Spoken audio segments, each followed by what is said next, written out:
Mary, come on in. It's a humid hot night out there, and we appreciate you coming.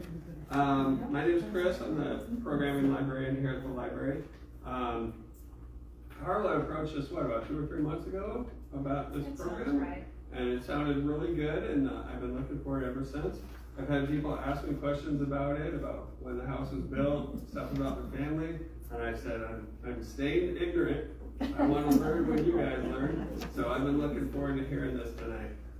As far as the library goes, of course, we still have the summer reading program going. You can get tickets for coming to programs like this. Of course, we love having your kids come in and do our programs too. I'm going to have another program coming up in August, which is going to be Linda McCann. She's going to be talking about her book on Rosie the Riveters from Iowa. So women who worked while the men went away during World War II. So that should be a fun program. I know Sally has a series of rock painting programs coming up. And then we'll be into the fall and we'll have some new stuff coming. So without further ado, because I really want to hear this, let me introduce Carla Rucker.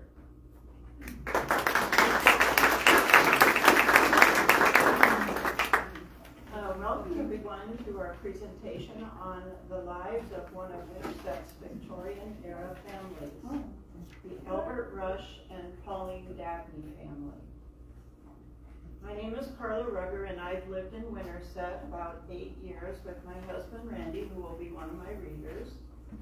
I'm a retired teacher and librarian and have always been intrigued by older, majestic homes. I forgot to use the microphone. Can everyone hear me or not really? Raise your hand if you're having a little trouble hearing.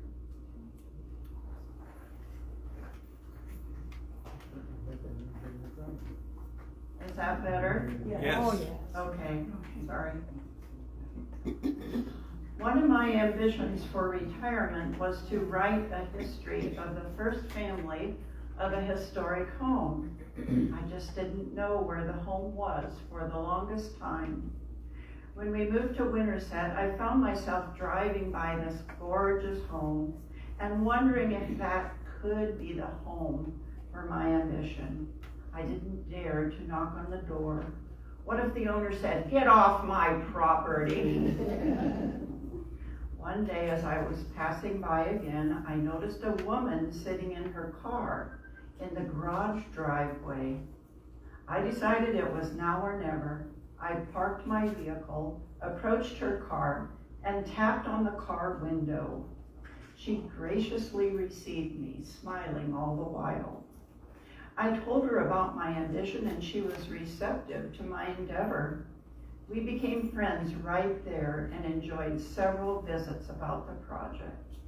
Margot Muldren is the woman I'm speaking of. How many of you know her? Margot will also be a reader, and later she will share about changes she and her husband made to the exterior and interior of the home after purchasing it in 1977, which was 100 years after it was built. By researching mostly in the online newspapers provided by our library, I found articles regarding the lives of the first family who built Margot's home, the Albert Rush and Pauline Dabney family. Then I created a slideshow to illustrate some of the events of their lives. Newspaper articles at the turn of the century were often extremely long and detailed. So I had to read and summarize for nearly every slide. But everything you hear was printed in the paper as factual. There are about 55 newspaper articles in my bibliography, which you can peruse later on that back table over there if you would like. I also found valuable information at iowagenweb.org in the Madison County section, and our own Linda Griffith-Smith has done a fine job as its coordinator. I found some authentic photos of the family on findagrave.com, where descendants can post photos of their ancestors. This is actually how I met two researchers who had posted photos. Drew Dabney is a descendant of Albert Rush Dabney's brother, and Rochelle Tuttle is a descendant of Pauline Holliday Dabney's brother. Both were very helpful to me. By the way, is Rochelle here? There you are. Would you stand, please? This is Rochelle Tuttle, and we've been corresponding via email and sharing photos and information. So, pertaining to the photos, if it is an authentic photo, I will say, this is Albert, or this is Pauline, or this is one of their girls. Some of the photos I took from the internet as just indicative of the time. And of course, they're not family members. You will hear many activities the family did that are not done today. I encourage you to jot those down on the back of your paper. For example, one day AR and Pauline went to a taffy pulling party. Now, I don't know about you, but my husband has never invited me to a taffy pulling party for a date, but that's one of the things they did. That is rarely done today, so you could jot that on your paper if you want to. That will help you see how life has changed in the past 140 plus years when the Dabneys lived here.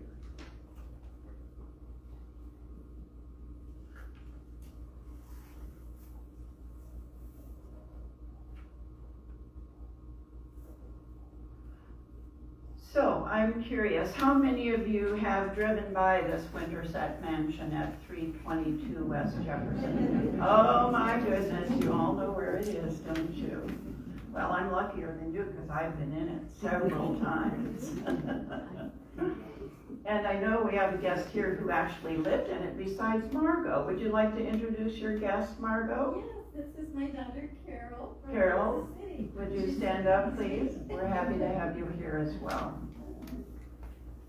So if you haven't been by it, I'll tell you quickly how to find it. You just go right outside the library, and that's Jefferson Street, and you go 5 blocks straight west, and it's on the corner of 4th and Jefferson on the left-hand side. You can't miss it. It looks like this.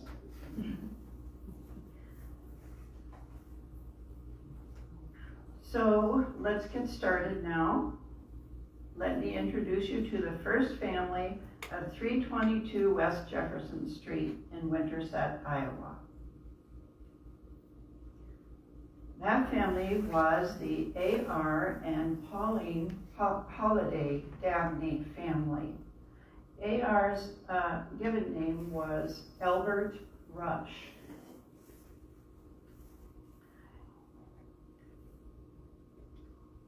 Albert was born in 1845, and he lived 68 years. Pauline Dabney was born in 1856, and she lived 79 years. These are authentic photos of the people who first lived in the home. But first, let's hear about their parents. Albert Rush Dabney was the son of Henry and Maria Dabney. They had been wealthy slave owners in Virginia prior to the Civil War. Henry became convinced that slavery was wrong, and he sold his plantation and freed his slaves, dividing the proceeds from the sale among them. The Dabney family prospered in Chicago for a time, but eventually they came to Madison County in 1857 when Albert was 13. They lived to their mid-70s, and both are buried in the Winterset Cemetery.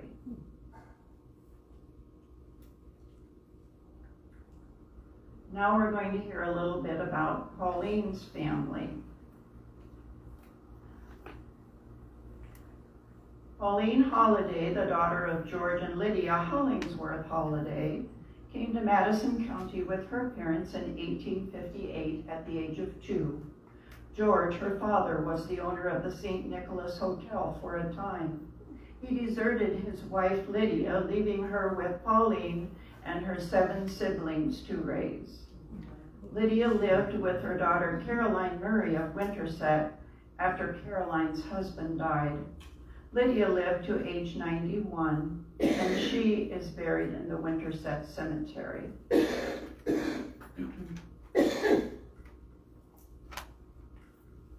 Oh, I think I forgot to advance the slide.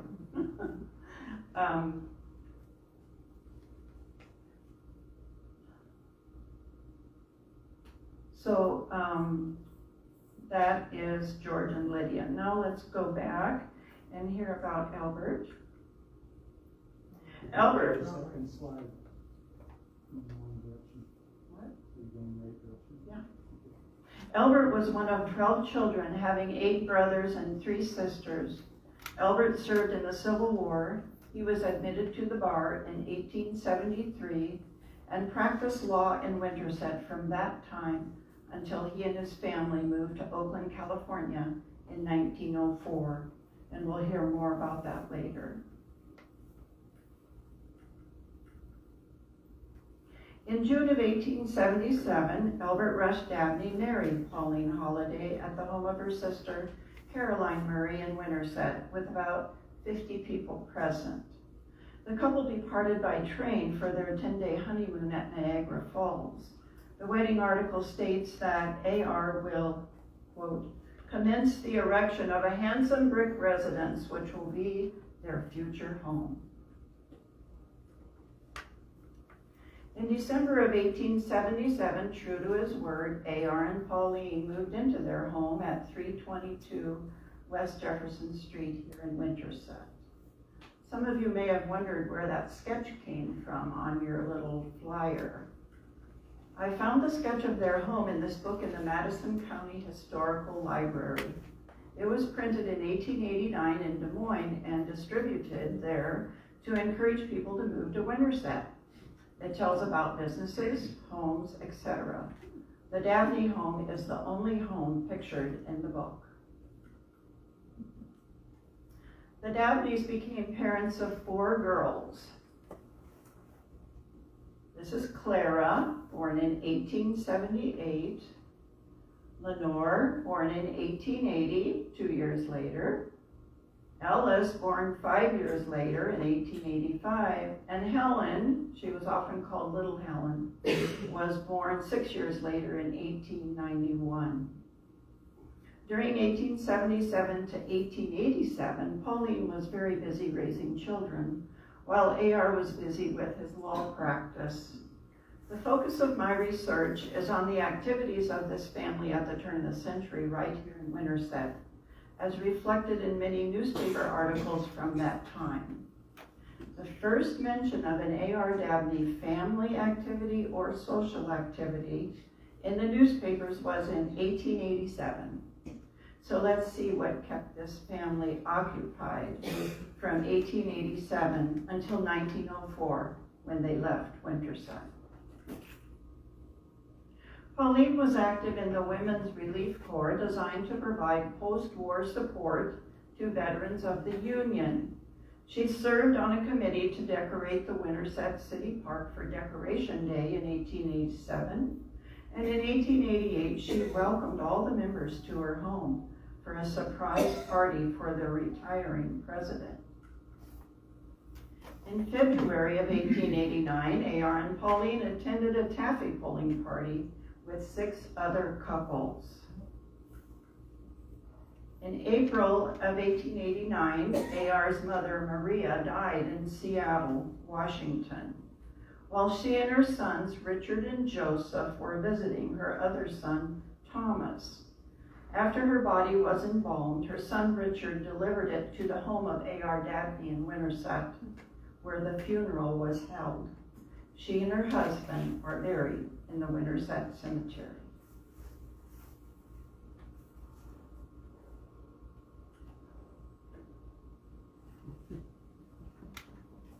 Wait just a minute.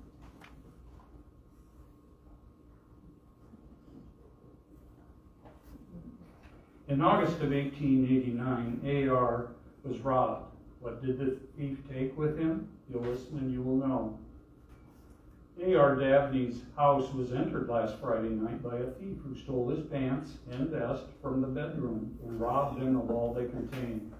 The thief left one garment in the hall and one in the yard outside. He got about $20 in money and a fine gold watch, which Mr. Dabney prized very highly. Entrance to the house was gained by turning the key, which was left on the inside, with a pair of nippers. Mr. Dabney was unaware of the loss until the next morning, when he went to put on his clothes and was unable to find them. Remember what they stole from him? Anybody? And $20, yeah.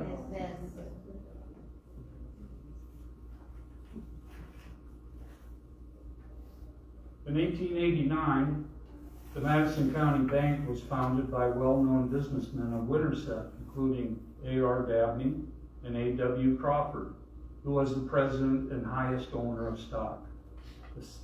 This slide shows a document from the bank dated in 1891 and signed by A.W. Crawford. A.R. Dabney, attorney, is printed at the top right. It is for sale on eBay for $30. In 1890, Clara, age 12, was a piano student of Miss Gilpin.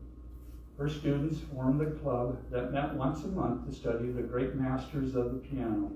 They named the club the Neely Stephen Association to honor the great pianist from Lincoln, Nebraska.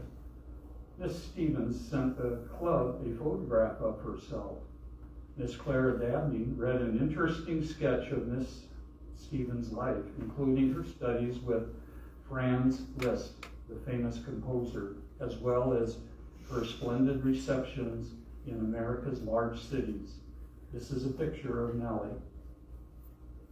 In the early 1890s, Mr. Dabney improved his residence and increased his property. First, he built an addition to his house, making it almost the largest in the city. Next, he bought the house just east of his home and moved the house away, increasing his lot size considerably. In 1892, A.R. and Pauline hosted a wedding reception in their home for their niece, Lenore Murray, daughter of Carolyn Murray. 300 guests, many from a distance, attended the reception. At this time, Pauline had a 1-year-old baby and 3 older daughters at home. The Chicago World's Fair of 1893 was a magnificent sight to see, and the entire Dabney family left town for an extended visit to the fair in May of that year. The fair was called the White City because the temporary buildings were made of white stucco. Ferris wheel was huge and famous. In 1894, Clara was 15 years old and had learned well from her mother how to entertain. She entertained 25 couples, 50 people, in the Dabney home on Christmas night in 1894. A particular plant was very prominent in the article, and the way in which it was appreciated and put to its traditional use by the happy young people would have made a hermit smile. Anybody know what the plant would have been? Mistletoe. Mistletoe, you're right. Mistletoe.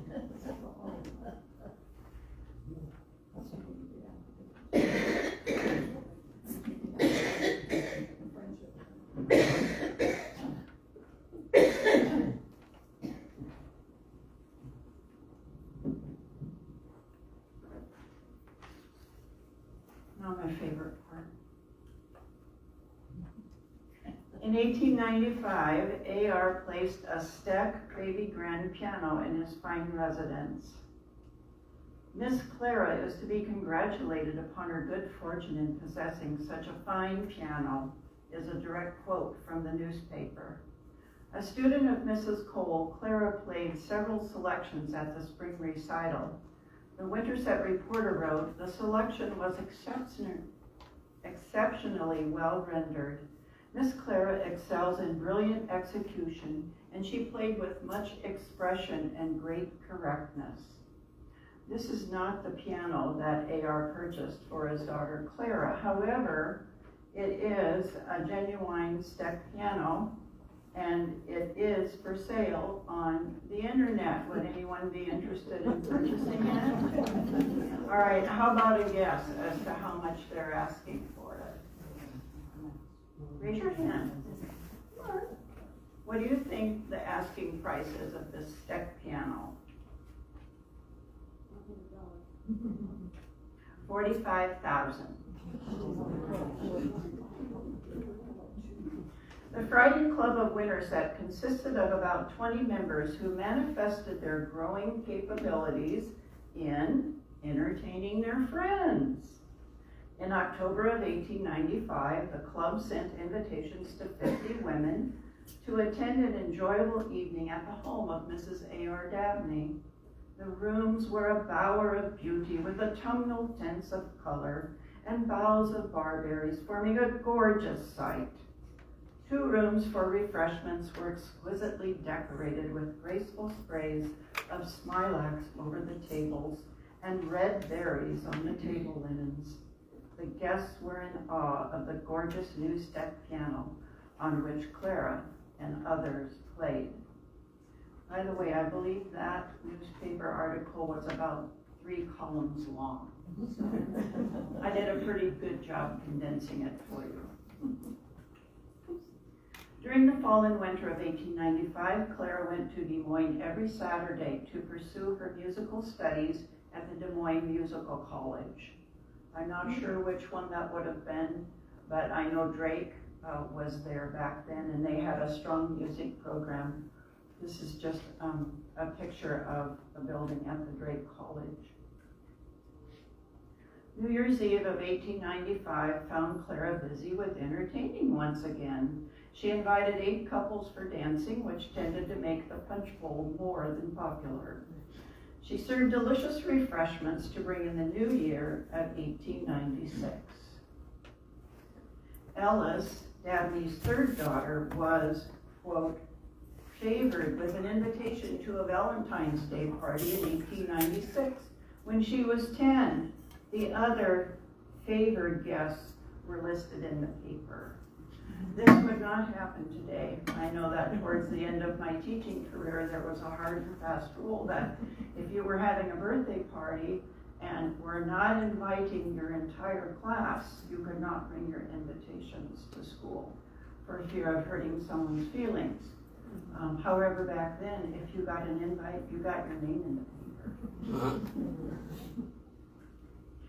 The Dabney Mansion became a theater in March of 1896 when the Junior Friday Club, which, of course, was fashioned after their mother's Friday Club, presented Uncle Tom's Cabin.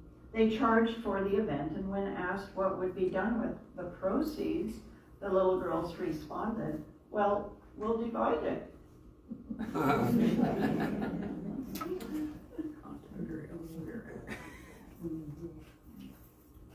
The Ladies' Aid Society of the Methodist Church gave a musicale at the A.R. Dabney home in the spring of 1896, charging 15 cents. Clara gave 2 piano duets with a friend, and Lenore, her sister, played a mandolin solo. The most popular soloist was Little Miss Steyer, who gave 2 whistling solos.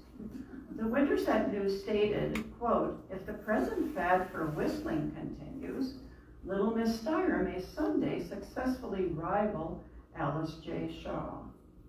This is a picture of Alice J. Shaw, and now we'll hear her whistling ability.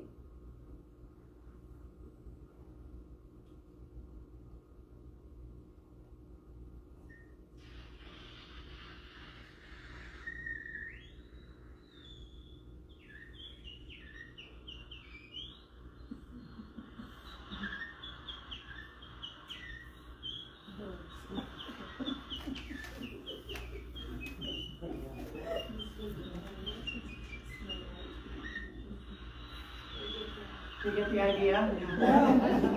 Can you imagine being invited to someone's home to listen to someone whistle?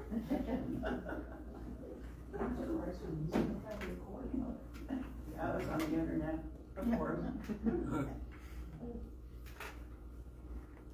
Mrs. Dabney belonged to the PEO, an organization which still exists that helps women advance through education. In June of 1896, the state convention was held in Winterset, and she offered to host a reception in her home for over 100 delegates and visitors who came by train for the occasion. The ladies of the Friday Club gave an entertainment at Mrs. Dabney's home in October of 1896. The guest speaker was Mrs. H.L. Stetson of Des Moines, whose topic was the educated woman in the home. The Dabney girls provided musical entertainment, of course, and the cost for the evening was 15 cents. Now we're going to be hearing about a series throughout the rest of the talk of mishaps with horses. And as I read about them, it reminded me of parents. Of course, our kids are grown, but today's parents going through those little fender benders that your teenagers get into. So this is the first one. In August of 1897, Clara Dabney, that's the pianist, and friends were driving Mr. Dabney's fine carriage team when it became frightened by a jassock. The team whirled and broke the buggy tongue in the doubletree, freeing the horses. Mrs. Murray, that was Pauline's sister. Bessie Murray, that was her daughter. Clara and Avo Dabney were in the carriage but not hurt, and the team was recaptured. So what is another name for a jassock? The team became frightened by a jassock. I'm sure all of you were thinking, you were all thinking mule, weren't you? Now, this is the second incident. Karen, weren't you thinking mule? The second incident involved a phaeton. Just a month later, a second runaway occurred, but with Lenore, that's the second girl, and her friend. The phaeton, led by Mr. Dabney's family mare, ran away and collided with a lumber wagon, smashing the phaeton to kindling wood. Now, a phaeton was a little bit different. It had the smaller wheels in the front and then a large wheel in the back. So that's what is meant by the word phaeton. The girls were thrown out with terrific force, leaving Lenore unconscious for a long time and with a severe cut on her forehead. Her friend's face was badly cut from being thrown against the wagon. It was later determined that a bee sting to the horse caused all this commotion. In the fall of 1897, Mrs. Dabney and Clara left for Davenport, Iowa, where Clara studied music at St. Catherine's School for Girls. That really is St. Catherine's. Parts of it are still there, but that's how it looked back then. By November, Clara was pleased with the instructors and the instruction there. The school numbered among its graduates the daughters of prominent men all through the state. No mention was made of the work the moms did in raising these fine girls. Of course not.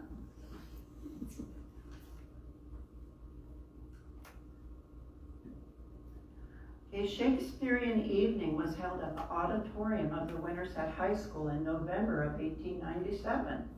Lenore Dabney read The Return of a Boarding School Girl to Her Country Home and was loudly applauded. Lida Mae Bevington sang a solo with rare sweetness and finish. Miss Bevington has a remarkable voice, and her singing shows much culture. Her number was greatly appreciated and heartily applauded. Now, surely someone here can tell us where Lida Mae Bevington, also called Mame Bevington, lived. Where did she live? In the Bevington Mansion. That's exactly right. And if you haven't seen that, you really need to. It's south of town. Then Mark, you're up. I haven't seen that picture of her though.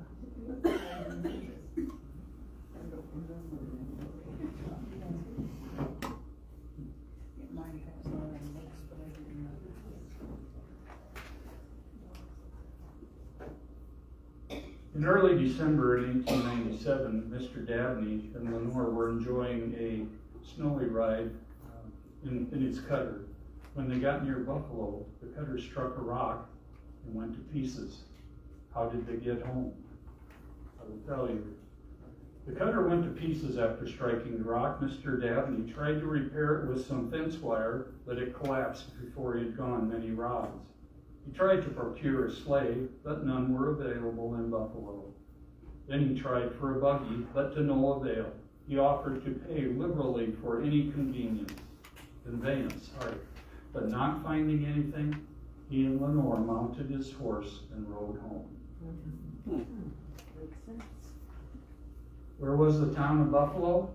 It was a hamlet on the southeast side of the Middle River, 1.5 miles south of Winterset. Its mill was its main enterprise, and it flourished from 1850 through the 1880s. A New Year's musical evening was held at the Dabney home using local talent. The spacious drawing rooms of the home were decorated with smilax, plants, and flowers in profusion. Alice Dabney distributed programs. Clara Dabney played in the moonlight and was well received. Following the entertainment, the guests were then shown to the dining rooms, which were beautifully decorated with smilax ropes hanging from the chandeliers to the tables, which were covered with carnations and Christmas greens.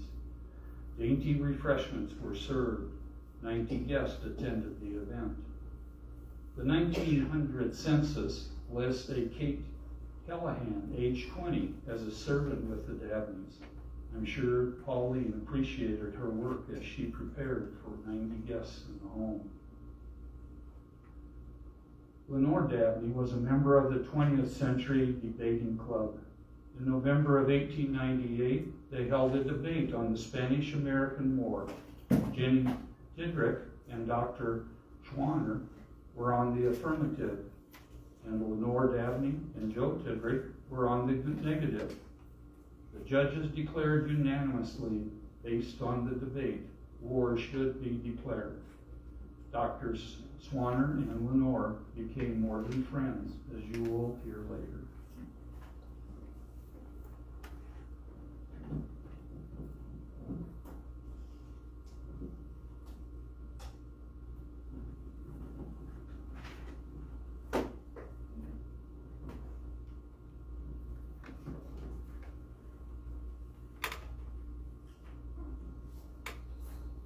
On May 11, 1898, a graduation ceremony was held at the Winterset High School for 20 graduates, including Lenore Dabney.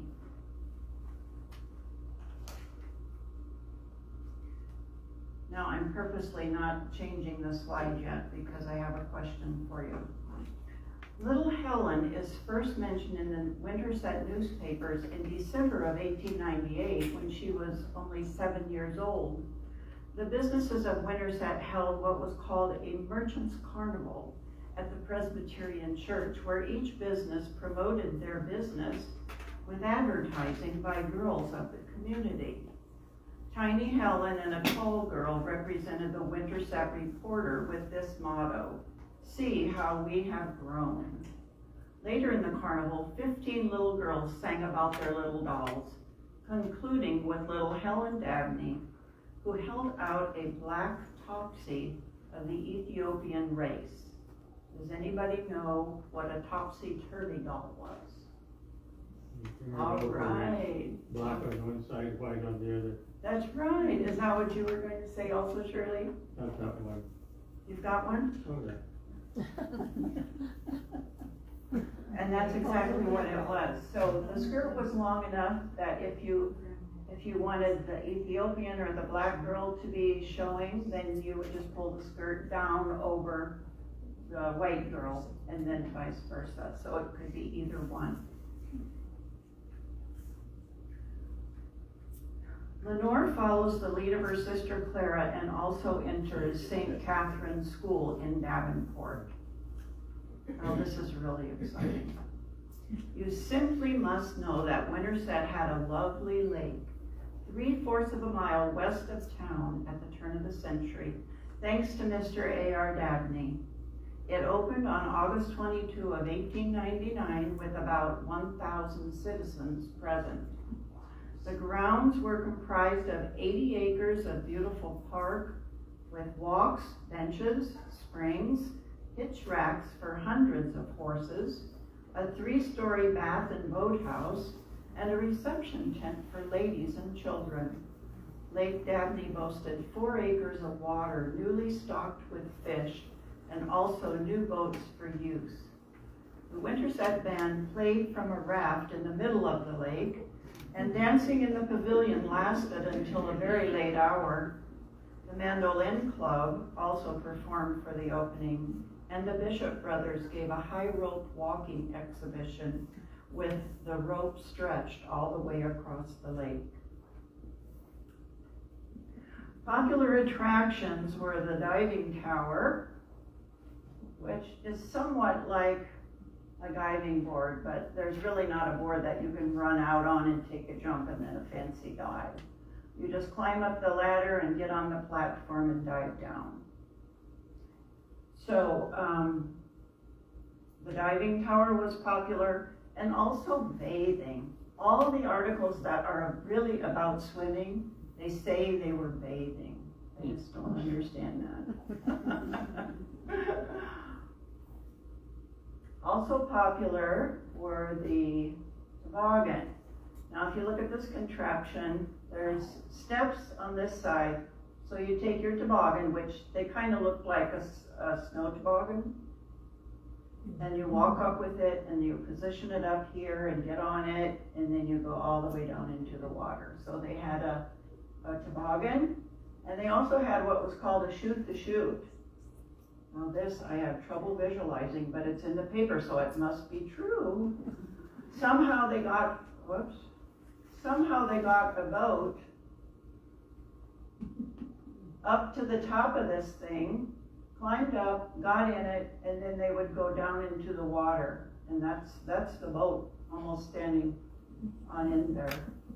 So that was called shoot the chute. Obviously this is not in Winterset, but the paper tells that we did have these. Now this was a really important clue that I came across, and it was Linda Smith who got this wonderful picture for me to use.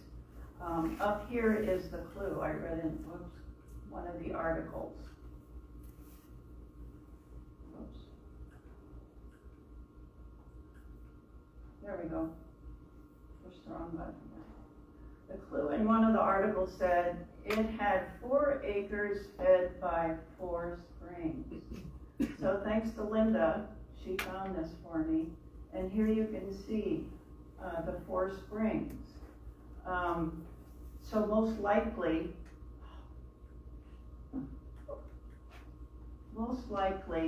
Lake Dabney was in this area. And this gets kind of interesting to me anyhow. This would be Summit up here. You can't see the road, but this would be Summit. You have to remember that at the turn of the century, the west side of Winterset was 8th Avenue. So Winterset has grown a great deal since then. So I wanted to go down here. So we found out who owned it and asked permission, and then Randy and I drove the Jeep down here as far as we could, but about right here, we came to a fence, and I just wasn't into climbing over the fence. I'm terrified of snakes, so it was a wonder I was in the field anyhow. But we could look this way, and we could see that the land dropped way, way down, because these trees here, you could only see the tops of the trees. So someday we may repeat that, I'm not sure, but I'm quite certain this is where that beautiful park and Lake Dabney were located.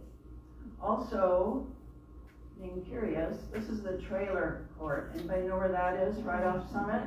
Okay, one day I drove down here, and I parked right here, and I saw this big long sidewalk looked old, but it was in great shape. So I thought, well, I'm gonna see what's down there. So I walked all the way down here, and there were more sidewalks, and like this looked like a deteriorated building, and there were more than one platform of cement.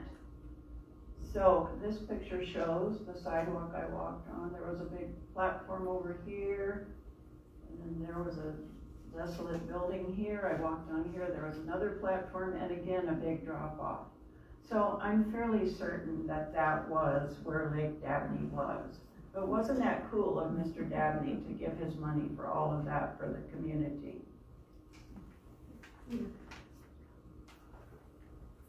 And now a happy occasion occurs in the Dabney home. Lenore Dabney, the second daughter, gets married to Dr. William Schwanner. He was a dentist, by the way.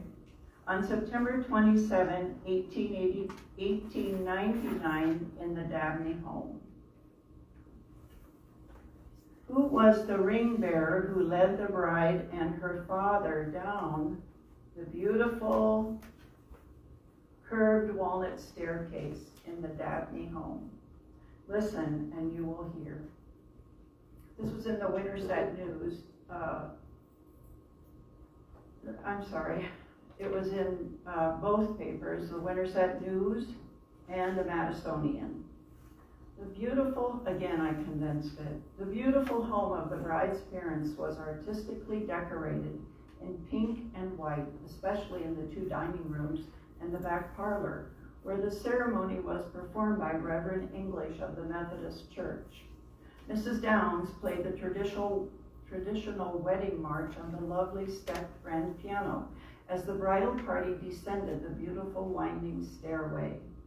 Little Helen Dabney carried the ring on a white satin cushion, followed by Clara Dabney, the maid of honor, wearing pale blue silk. The bride descended on the arm of her father, dressed in a gown of white silk with pearl trimmings, and carried bride's roses. The groom, Dr. William Schwanner, and Mr. Rolla Schwanner, that's his brother, as groomsmen entered from a side room. The bride and groom took their places under a pink and white canopy, from which hung a lover's knot of pink and white flowers. After congratulations from the relatives, a delicious two-course supper was served in the dining rooms. The center tables were festooned with ropes of smilax and roses, which were caught together and fastened to the ceiling. At 8:30, 200 guests arrived at the home for the reception. Can you imagine that? Well, let's just have the reception at our house. The Mandolin Club entertained as the guests enjoyed ice cream and cake decorated in pink and white frostings and also white grapes. Ellis Dabney and friends were servers. The bride is the second daughter of Mr. and Mrs. A.R. Dabney and is richly endowed with social and intellectual acquirements which have made her a great favorite in Winterset circles of society. The groom is a well-known dentist here who has won an enviable position in the ranks of his profession. Who was the ring bearer? Little Helen, that's right. I have to say a little bit more about that stairway. We'll talk about it a little bit more later. This is how it looks now in Margot's home. This is an upstairs bedroom. So you go down like this and then kind of jump your eyes back up here. So you're here, but now you're here. I had to do that so that I couldn't get the whole staircase in one picture. And then you go, it's winding, you go down here and it has a beautiful new post, which we'll talk about later. So there's little Helen, and this really is a picture of Lenore and also of Helen.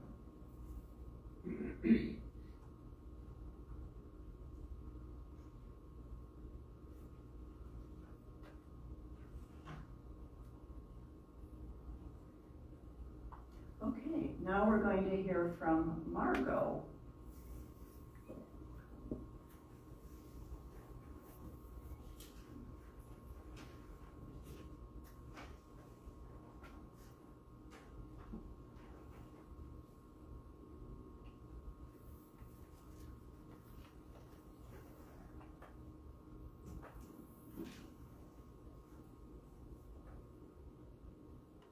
This is in The early microphone. October 1890.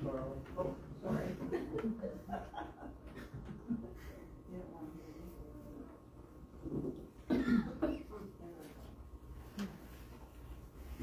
This is a story about a famous politician, William Jennings Bryan. In early October of 1899, a famous person visited Winterset, Mr. William Jennings Bryan. He was running as a Democratic nominee against William McKinley in the 1900 presidential election. The people of Winterset prepared a program that they called Bryan Day. Much of the program occurred at the Dabney home. Listen as I tell you what happened at my home in the yard in 1899. This is a program for the Bryan Day. Mr. Bryan will reach Winterset from Earlham at 1 o'clock and will be driven directly to the residence of A.R. Dabney. School will be dismissed for the occasion, and each teacher will escort her pupils to Mr. Dabney's lawn and form a line with the smaller rooms first. Each student will carry a U.S. flag. The band will appear at Mr. Dabney's and furnish music. Mr. Bryan and several members of the committee will take dinner with Mr. Dabney. At 1:30, Mr. Dabney will be taken to the tent in a carriage. The tent, J.E. Tibrick will preside. Both vocal and instrumental music will be furnished by the committee. Mr. Bryan will then address the audience, after which he will be taken to the depot. After the event, the Winterset reporter stated that Bryan arrived on the noon train and was taken by Mr. Dabney to his home. Not feeling well, Mr. Bryan took a rest. He apologized to Mrs. Dabney for being late for the delicious meal she had prepared. He was then driven to the tent where thousands had gathered. The author of the article stated that he only spoke 15 minutes, as he seemed to sense that most people just wanted to see him rather than hear him discuss the issues of the day. The next section is about Gay Paris. On Valentine's Day of 1900, the Women's Relief Corps hosted a novel entertainment called A Trip Around the World. Stopovers in Boston, Tokyo, Vienna, Paris, and Washington. The trip began at the public square, and prominent homes were transported to the stopover cities. For example, Charles Danforth's home was Tokyo. C.W. Eastman's home was Vienna. The A.R. Dabney home was transferred to Gay Paris with the latest Paris patterns. Each home served a fitting course for the progressive meal. This is a part about the Chicago school. Clara Eleanor returned home from Chicago in June of 1900. Lenore graduated from Dearborn, a private school for girls, and Clara won the gold medal in piano and performance in musical history. This is about the buggy. Alice and her friend Jessie were involved in a runaway event in October 1900. The pony of the buggy started to run on the Winterset Square, throwing Alice out. The girl, her dress was caught in the wheel, and she was dragged into the hitching post around the courtyard and thrown from the curb. Jessie was thrown out between the horses, becoming badly bruised. Alice received a severe scalp wound, several stitches. She recovered sufficiently to be taken home shortly. There were oil wells. In early November 1900, Mr. and Mrs. Dabney Alice and Helen made preparations to spend the winter in Oakland, California, where Mr. Dabney had developed an interest in oil wells. The following July, Clara joined her family there. As stated in the paper, Mr. and Mrs. Dabney and Helen, who reside in Oakland, California, returned to Winterset in September of 1903 for an extended visit. They had rooms in their old house, now leased to Mr. Cooper.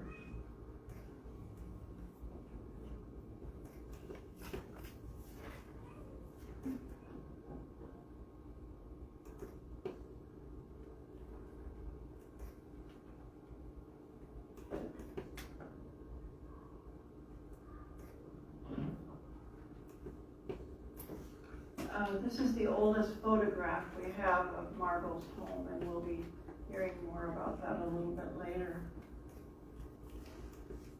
In November of 1903, now this piano is not for sale. Mr. and Mrs. S.D. Alexander. Now that would be, does anybody know who that would be? That's Mame and her husband, last name of Alexander. They were now living in the Bevington mansion. In November of 1903, Mr. and Mrs. S.D. Alexander entertained 150 guests with a musical program in their home. The soprano came from Des Moines, the bass from Indianola. Clara Dabney provided lovely piano solos. This happens to be the grand piano out at the Bevington mansion. It also is a Steck instrument, and I believe the year it was built was 1890. It is the only piece of original furniture we have for the Bevington mansion. All the rest of the furniture was donated.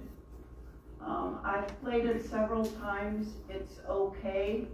It's not in the best shape, partly because it's old, and partly because it was removed from the mansion for a period of time into an upstairs apartment that downtown that later became vacant, and it was damaged by water on this side. But we have had people work on it, and it's tuned regularly. So we're very happy to have it back in the mansion because it is the only original piece of furniture from there. In June of 1904, Ben Baer purchased the A.R. Dabney residence and took possession of Mr. Cooper's after Mr. Cooper's lease expired. The newspaper gave this quote about this home. This residence is one of the best on Jefferson Street and was among the first of the good residences built in the city. Mr. and Mrs. A.R. Dabney left their beautiful Winterset mansion the first week of January 1904, headed for a new life in Oakland, California. The call of oil and money got him. Following the San Francisco earthquake on April of 1906, A.R. Dabney sent a letter to his former law partner, Mr. Cooper, stating that he and his family live across the bay from San Francisco in Oakland, and they had not suffered at all from the earthquake. Now we have family troubles, which many families have, fighting over money. Battle of the Brothers. In June of 1906, the Winterset Madisonian reprinted a news article from San Francisco in which A.R. Dabney sued his brother J.B. Dabney in an attempt to recover $55,000. Does anyone have a guess how much that would be in today's currency? $500,000? The answer is $1,908,000. They were very wealthy. A.R. stated that he was induced by false and fraudulent representations to give up his law practice in Winterset and join his brother J.B. Dabney in oil speculations in Kern County, California. only to become sadder and wiser, losing money as fast as he gained experience. AR also asked the court to set aside all transfers of property that had been made by his brother to his wife, of course. In February of 1908, J.B. Dabney made a ferocious attack on the character of his brother, A.R. Now listen to his approach. He sent A.R.'s Winterset friends a 40-page pamphlet entitled Relative to A.R. Dabney. In the pamphlet, J.B. accuses A.R. of almost every crime except murder. He claims that A.R. swindled him and all the others interested in the deal, and makes affidavit to his statements and invites him to sue for criminal libel. However, the friends of A.R. and Pauline Dabney in Winterset, where they all lived so long and happily, greatly deplored the whole affair. They stated that the attack was a vindictive one, made in an unusual method and failed to accomplish its purpose of injuring the fine reputation the A.R. and Pauline Dabney family had built during their years in Winterset, Iowa. Here we have a picture, thanks to the researchers I met, of the Dabney family after they moved to Oakland, California. We're not certain of the identity of all the people, but quite certain about some of them that you will probably remember us talking about. This is little Helen. This is Lenore, who was married in the Winterset Dabney home. This is her little boy, Albert. This is Albert here, and his wife, Pauline. So these are all in the original family, mom and dad, and two of the girls. Most likely, we're not certain, this lady here is Caroline Murray, who also lived in Winterset, and she was the sister of Pauline, and she had three daughters, Bessie or Elizabeth, and Lenore, there were two Lenores, and Maud. But that's a really cool picture, I think. Pretty cool time to be in Oakland. That was in Oakland. In 1909, Miss Ellis Dabney, now that's the third daughter of A.R. and Pauline, was married at the Dabney home in Oakland. That was not an authentic picture, by the way, but these all are. Clara was her maid of honor. Miss Helen Dabney, now no longer little Helen, was one of three bridesmaids, and Lenore Dabney Schwanner, who had been married at the Dabney home here in Winterset 9 years earlier, was not in the bridal party. However, her little son Albert, of course he was much older by the time of the wedding, her little son Albert served as one of the ribbon bearers. Now for the epilogue. Clara Dabney never married. Well, she was married to her step piano, I think.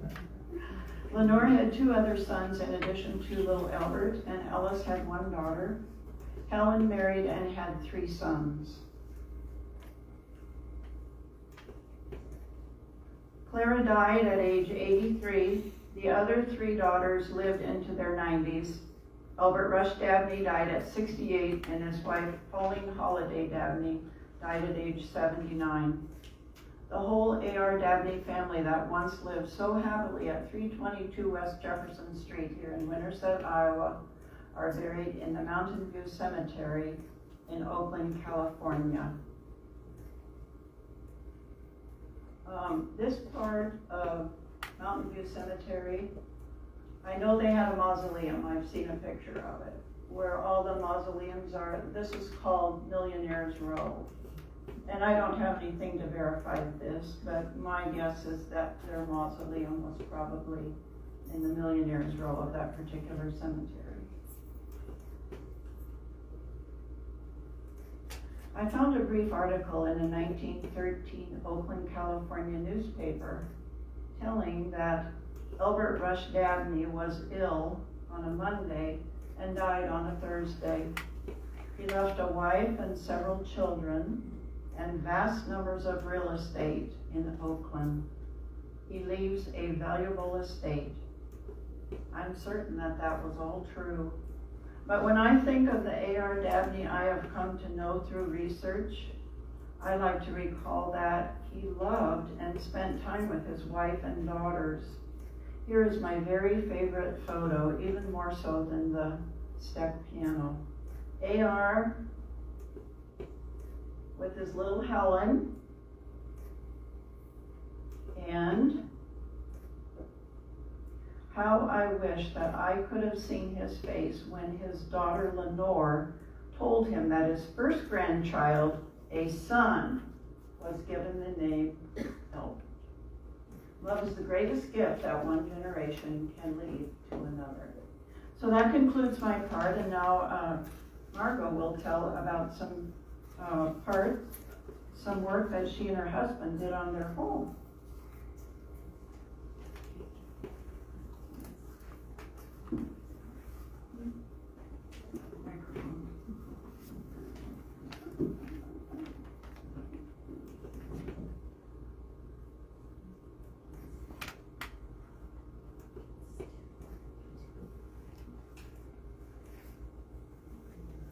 Hello again. My name is Margot Clegg Waldron. I'm the current caretaker of the 147-year-old Dabney house. I'd like to tell you a little about how we came to own it and what I love about it. My husband David and I were interested in Victorian-style houses, so when we traveled, we often toured and enjoyed historic homes. I have lifelong ties to Madison County, and in 1977, while visiting family in Winterset, he saw this house for sale and wanted to see inside. The home had been converted to several apartments in the mid-1930s. It was also a parsonage for some time for the First Baptist Church. A young pastor, Joe Cochran, who officiated at my parents' church wedding in 1937, lived upstairs in the home with his wife, Florence. Some would say, and some did say, that it's ready for the wrecking ball. But we were intrigued after entering the front hall and seeing the curved staircase with turned walnut spindles, many missing, and a walnut handrail and a walnut and burled maple newel post. The staircase is indeed the jewel of the home. Let's take a tour starting at the front and walk around the outside first. I'll mention some features of Victorian Italianate architecture which I found interesting. Over the two tall front windows is a canopy, perhaps for style or maybe for shade for drapes or furniture from sun damage. Once we had to call the Randall honey people because the canopy was full of bees and honeycomb. On the west side, there was once an identical canopy, but it was long gone. There had been a wraparound porch on the front and east, but it was beyond repair when we bought the house. So we had it taken off and a new porch built like the one in the original sketch that Carla showed you. The reason we painted the brick in the early 2000s was because there was so much brick damage from where the old porch had been fastened into the brick, and there was lots of white paint and black tar that had been slopped on the brick for years. Most wood trim on old houses needs repair and replacement eventually. An early photo of the home taken in 1904 shows that all the wood trim outside was painted dark chocolate brown. The brick was bright red-orange soft brick fired near Winterset and had white limestone mortar. It must have looked dramatic, but we only had this black and white picture. There are 26 windows, and each was removed, sanded, repainted, and reglazed. The lifting ropes were replaced with new ropes. Some of the window glass is antique wavy glass. Going around the east side of the house, there's what appears to be two shuttered windows, one over the other. In actuality, they are fake windows solely made for the balance out the space. There's a fake window on the west side of the house where the original fireplace had been. I like the bay window, and my houseplants thrive there. Most likely, when A.R. Dabney's mother's funeral was held in the home, the casket was probably placed in the bay window. Next, there's what we call the middle back porch, followed by the back porch. There was a large wooden box on the porch with a small door for ice deliveries inside. The porch is part of a large one-story addition added by Mr. Dabney in the early 1890s. The bricks are slightly different from the original house. However, a skilled builder moved the carved lintels and limestone lintels and sills from the original west side to the new addition. The spirea or bridal wreath bushes on the west side are quite old and are beautiful in May. Once someone drove up from the street right into the bushes. The bushes perhaps saved her life and perhaps the life of the house. My husband designed a two-car garage to look similar to a covered bridge, using some salvaged curved-top windows to tie in with the eyebrow-shaped windows of the home. Now let's go inside the front doors as if we're coming to one of the parties that Carla described. You would immediately notice the curved staircase and curved plaster wall. The old stairs needed to be renovated because they were squeaky. After knocking out lath and plaster, they were all reinforced. At the underside of the stairs, there are 3 built-in drawers. We opened one to find a dead bat. At the beginning of a story of patching brick outside and in the attic to evict bats and squirrels. There are 2 heavy 10-foot doors in the front hall, one leading to the front door and one to the room that the bay window is in. The doors, as well as the massive 7-inch door trim and window trim, the tall baseboards were faux painted to look like dark rosewood. We could not save the paint because after 60 years as apartments, it looked too unloved. There are 2 sets of massive pocket doors in the main rooms downstairs. Sadly, they are now trapped between the walls. When the house was built, there was no electricity, no running water, no central heat. Imagine that. 3 of the 8-foot tall windows on the first floor were made so the taller lower sash could go up in the space in the wall above, so that fresh air could come in or for a fire exit. And Shirley Roach just told me about hers, and hers are still operable, ours are not. But she said that they were called walkout doors, and that they were partly done because they were not taxed as many doors. Let's see, how was it? Each door in your house was taxed. And so the more doors you had, the larger your tax was. So they used walkout windows instead of doors in some places on the house so that they would be taxed less. It was And I not, have them. did you have screens? Maybe they don't, No, because it all went up inside the wall, so you would walk Yeah. out and you wouldn't have screens that way. And you know, they were open. There's a picture we have of the original owner out on his little porch. There was no way to get on the full porch except through those windows. There was no entrance to that porch from the outside. Yeah. So that's one reason we figured out the windows, and then my husband pushed them up and they just went up and Kept going. Yeah. So it was fun. Yeah. Fortunately, the house jewelry, as some call the ornate antique brass doorknobs, was still there. Carla's research referred to the dining rooms in plural. That explains some of my curiosity. There were 3 20 by 20 foot formal rooms. The front one on Jefferson Street must have been a parlor, and the other two dining rooms for the entertaining large groups of people.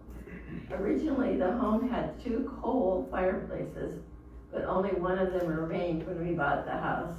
It is slate with wood grain painted on in dark varnish.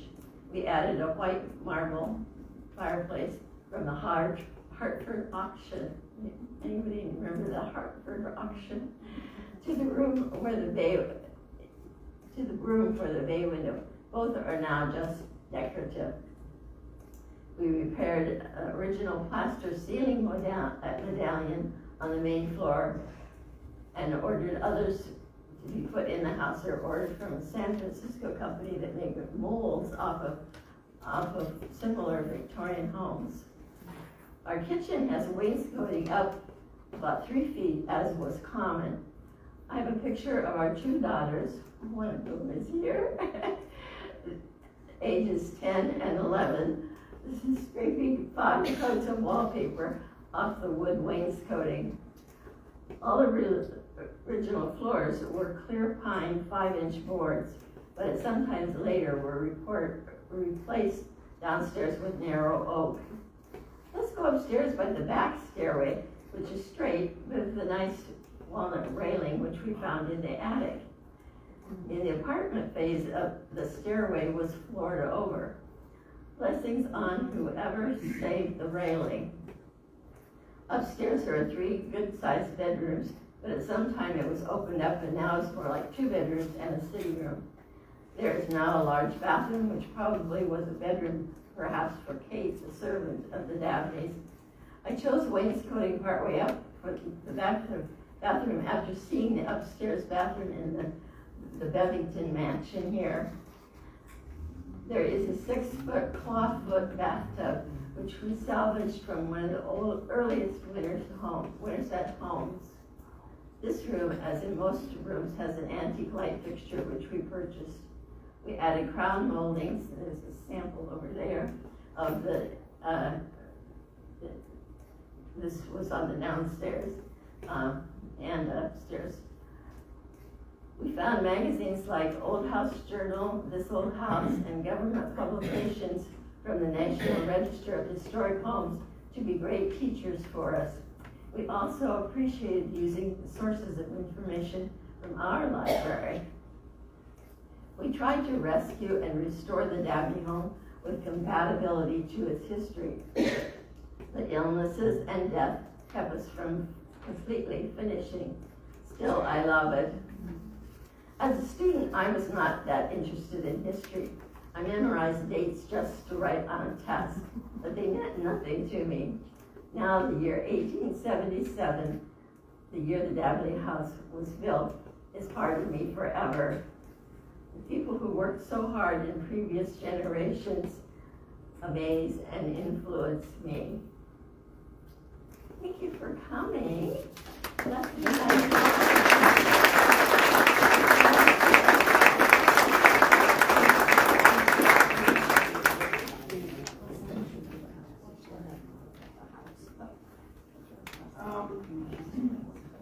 Does anyone have any questions? I was afraid to ask that because I've been nervous, thinking I probably won't know what to say. What's your question? Just a comment. We live across the street from Margot, and we look across the street, and there would be Margot in a cherry picker trimming the overhang way up there. Oh, wow. Wow. Anyone else have a memory of the house? Well, if you haven't seen it, be sure you drive by. Go out to this street and go 5 blocks straight west and look on the left-hand side. Margot did bring some, like original doorbells, is it? And some photographs and also the baseboard? Crown molding, okay? So if you'd like to look there, if you want to ask me a question afterwards, I'll try. Okay, thank you for coming. Thank you.